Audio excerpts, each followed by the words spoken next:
Hello, everyone. This is Ashish. Just to give you a brief background, and everything is going to be quick in this session today. So events during gestation predispose to an increased risk of adult health disorders, including dyslipidemia and heart disease. That's the famous Barker's hypothesis, now called the Dohart concept. So dyslipidemia, which is deranged lipids, could be anything like decreased HDL cholesterol, raised LDL cholesterol, or raised triglycerides. And they can lead to fatty acid deposits in blood vessels, which is called atherosclerosis, that increases the risk of heart diseases or stroke. Now, several studies have reported the association between low birth weight and dyslipidemia, but very few have examined the relationship between fetal growth and dyslipidemia in adulthood. So with that in mind, we investigated the relationship between fetal growth trajectories determined by serial ultrasound during pregnancy with LDL cholesterol, non-HDL cholesterol, and triglycerides in the young adult offspring from the Raine study. So we took the mother-fetal pairs from the intervention arm of the original trial who underwent multiple ultrasounds at different time points of gestation. After making the necessary exclusions, we used the raw fetal measurements to create Z-scores, and then we developed growth trajectories. Once we had the trajectories, we did the linear mix modeling to look at the association between those trajectories and our adult outcomes, and we accounted for several adult as well as pregnancy factors. Let's look at the abdominal circumference trajectory results. We had 7 different fetal growth groups. The one in green was the reference group, which showed average growth.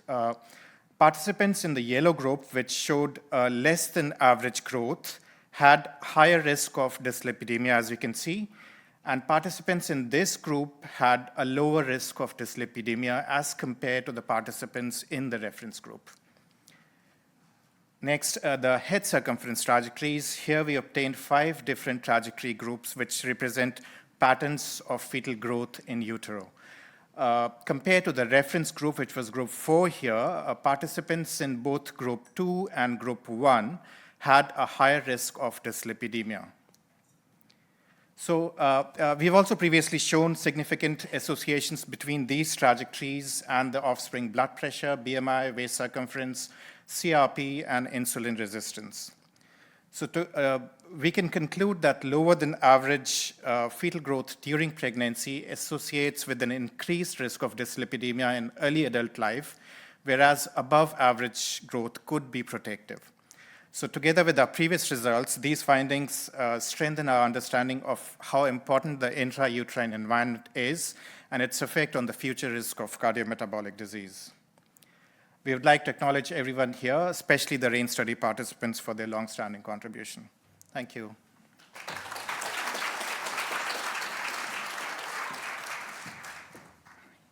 Thank you. Can I open the floor for a couple of questions?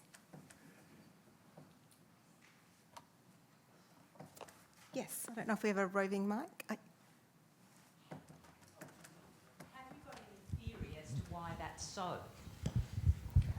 So basically, there's enough evidence that low birth weight leads to a higher risk of cardiometabolic risk later in life. So here, what we wanted to show was if we could provide evidence that if we go back in pregnancy, actual fetal growth early in pregnancy, if that has any association with that risk later in life.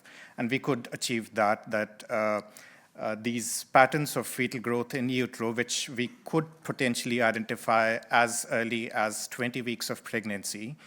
So those who exhibited lower than average growth, they tended to have a higher risk later in life. So